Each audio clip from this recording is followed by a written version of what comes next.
قرآن پاک کی اہم ترین صورتوں میں سے ہے. اسے ہر جمعہ پڑھنے کی تاکید ہے.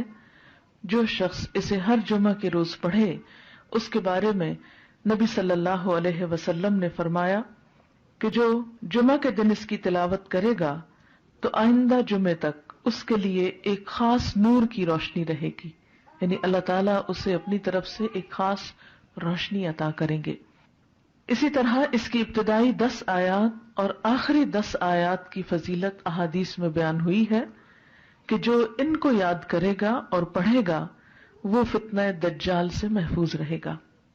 تو اس کے لیے ہم یہ کر سکتے ہیں کہ ابتدائی 10 آیات کو بھی زبانی یاد کر لیا جائے اور آخری کو بھی. تو دن کی کسی نماز میں اگر ان کو پڑھ لیا جائے تو اس طرح انشاءاللہ وہ فضیلت جو اس کی حاصل ہو سکتی ہے وہ ہو جائے گی.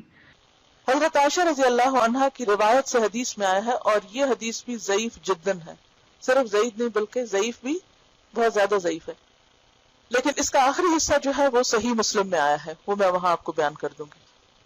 رسول اللہ صلی اللہ علیہ وسلم نے فرمایا، کیا میں تمہیں ایسی صورت نہ بتاؤں جس کی عظمت نے زمین و آسمان کو بھر دیا ہے، اور اس کے لکھنے والے کے لیے بھی اتنا ہی اجر ہے، اور جو اس کو جمعہ کے دن پڑھے تو اس جمعہ سے لے کر جمعہ تک یعنی اگلے جمعہ تک اور 3 دن کے زیادہ بھی گناہ بخش دیے جاتے ہیں.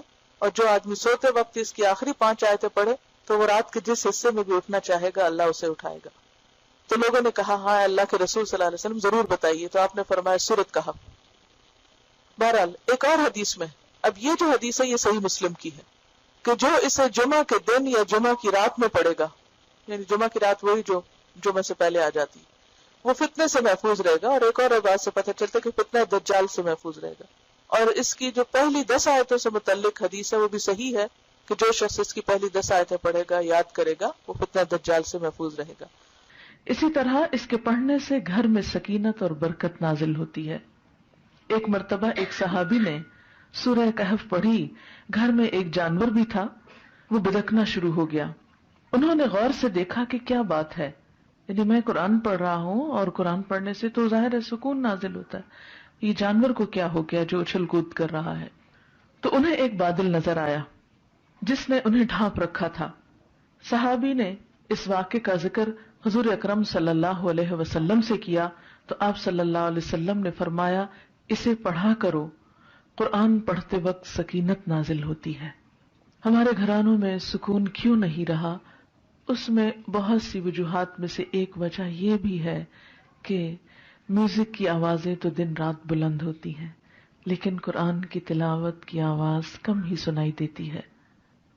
اس کے لیے میں یہ سجیسٹ کروں گی کہ ایک تو قرآن پاک کا کچھ نہ کچھ حصہ نماز فجر کے بعد بلند آواز سے تلاوت کیا کریں کہ آپ کے آس پاس کی چیزیں سنیں، آپ کے گھر کے افراد سنیں، در و دیوار سنیں، کیونکہ جہاں جہاں تک قرآن کی آواز جائے گی وہ سب چیزیں آپ کے حق میں گواہ بنے گی.